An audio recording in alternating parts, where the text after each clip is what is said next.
Hi, and welcome to my kitchen. I'm Kim Doyle, Wille, and today we're making a dessert for real women of Philadelphia. You know, it's been raining a lot here lately, and I get kind of nostalgic, I found, on rainy days. And so I decided I'm missing having cannolis and Florentines. Our bakeries that used to make those are no longer around, and we can't find cannoli shells. So I just decided I'm going to put on my Italian earrings and my scarf that my son got me in Italy a couple of years ago, and we're just going to go ahead and make a great dessert fusing my Italian cannolis and Florentine cookies. And we're going to bring it all together using Kraft Philadelphia honey nut cream cheese. It adds a great, creamy, delicate honey balance. You'll see I've got a 10-inch cast iron skillet, my favorite one I'm always using. I've got 2 tablespoons of butter. I'm going to go ahead and start melting this. Cannolis, if you don't know, are tubular, crispy shells that are stuffed with a delicious filling of whipped cream, mascarpone cheese, and usually some kind of fruit or chocolate chips, and then they're really heavily sugared with powdered sugar. And then Florentine cookies are caramelized almonds that are mixed with the candied lemon or orange that you put in fruitcake at Christmas time. And then you brush them in chocolate. So, we're going to make caramelized almonds today using these 2 tablespoons of butter. Now, I'm going to go ahead and stick in 1/4 cup of brown sugar. You can use regular sugar too. I just like the richness that the brown sugar offers. And I'm just going to kind of break that right up into the butter there and start caramelizing. And then I've got 1/2 cup of sliced almonds. And I'm going to go ahead and put those in there. And we're just going to kind of monitor these. I should mention I've got that over a medium heat. Now, on this back burner, you'll see I've got a double boiler going over a low heat. Back here, I've got 1 cup of miniature chocolate chips, but I'm going to just put those in there. I reserved another 1/3 cup of chocolate chips that I'm going to put inside the filling and also decorate the tops with. So it'll be a total of 1 1/3 chocolate chips. Now I've got 1/3 cup of whipping cream. I'm just going to go ahead and pour that in with the chocolate chips. It takes a lot of steps to make the almond cookies. What we're going to do instead is just caramelize these. We'll break them up. My mother-in-law, she got me this Italian marble rolling pin a long time ago. So we'll break those up. And what's going to happen is, once these are crisped up and broken up and crushed up, we're going to take ice cream waffle bowls. Now you could use ice cream cone too, but we're just going to dip them in the chocolate. We're going to brush them with chocolate on the inside, and then we're going to dip them in the crushed up nuts so they'll have a nice nut rim around the top. Then we're going to mix whipping cream with powdered sugar, and then we're going to take the honey nut cream cheese and we're going to mix it together with 1/2 cup of cottage cheese instead of mascarpone. I don't know about you, but mascarpone cheese is like through the roof. It costs like gold right now.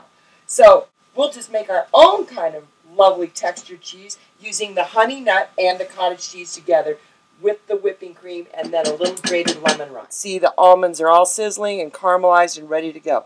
I'm going to remove those and put those on a baking sheet. Our almonds are all laid out on a pan here and cooling, and then we'll just put them in a bag and crush them up. You'll see the chocolate is all melted up, and we'll just give that a quick stir, and we're going to go ahead and shut that chocolate right off. I've got my little waffle cup here. I'm going to take a pastry brush and just come in here and coat these with chocolate. Just brush them right up with chocolate.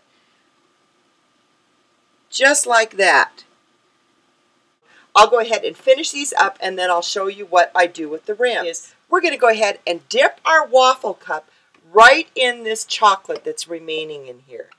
So it coats the rim, and then see how it's gotten kind of caked and thick on the top there? We're just going to take our pastry brush and run it around the rim about 1/2 inch to 1 inch beneath it. So we give it a great little rim of chocolate.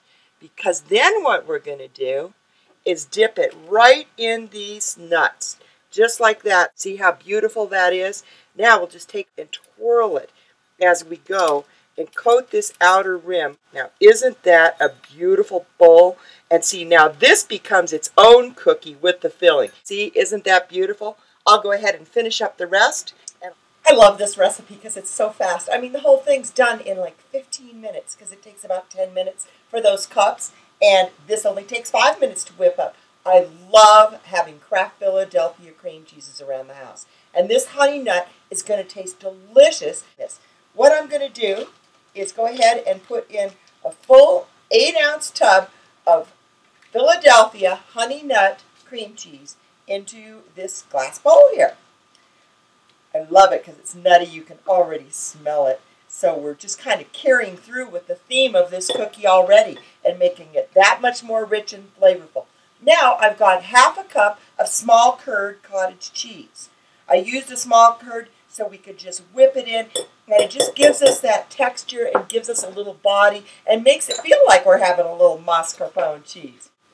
What we're going to do is just whip that together and try and break up that cottage cheese even a little more, but look at how fast that beat together like that. And we've got our 1 cup of whipping cream with that 1 cup of powdered sugar.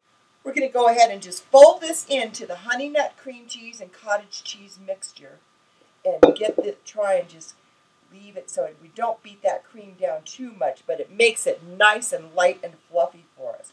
Look at how beautifully that mixes. I love this. Having cream cheese around the house makes it so simple to turn anything into a meal. I mean, if you just want it as a snack with crackers, or if you want to turn it into a dessert like I just did. I had a total of a cup of fresh raspberries. So I saved 12 of them because I'm going to use 3 per cup when I decorate. And I'm going to just mix in the rest of these raspberries into this fluffy mixture. Then I've got 1/4 cup of mini chocolate chips in here. So I'm going to go ahead and just spread those in there because the Italians put chocolate inside their cannolis. Now I also grated some fresh lemon. I'm going to put about a teaspoon of fresh lemon rind in there because when they make their Florentines, they always have that candied citrus. And I love raspberries and chocolate and lemon together. I mean, is this a heavenly dessert or what? We're just going to kind of whisk that lightly and break those berries up ever so lightly so we get their juices going. Just like that. And look at that is ready to go. So I've made these little cups before and they are awesome. And the greatest thing about them is that you can freeze them. I actually made them and froze them for 6 months and they were great 6 months later. I just pulled them out and let them thaw out for about 15 minutes before I was ready to use them. So this is a really fun, easy treat to have on hand. I went ahead and moved my mixture into a plastic bag and I'm just snipping off about a 1/2 inch diagonal on there because I want it to be kind of wide so it accommodates the chocolate chips and the raspberries. And all we're going to do is go ahead and pump this mixture. Oh, it looks beautiful. You can see the specks of red and lemon and chocolate. Oh, this is awesome. So I think I forgot to mention too that you can put the entire cup in the freezer. Just don't decorate it before you put it in the freezer. But you can freeze these and pull them out about 1/2 hour before you're ready to serve them. And you've got a dessert ready to go. Just decorate it up. It looks so yummy. And this Kraft Philadelphia honey nut cream cheese helped us make it this way. It's going to taste great too because it's got that little nutty flavor. Let's just take a bite.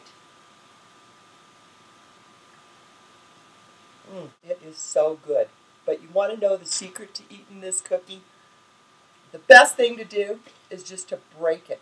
Just start breaking it and eat the filling with the cookie. That's how I like it. It's just like having a cannoli and a Florentine. That crunchy cookie. This is awesome, you guys. And you can make it in 15 minutes.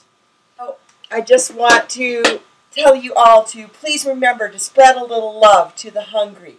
And if you can't feed 100 people, please feed just one. Thanks a lot, and I'll see you back here next time.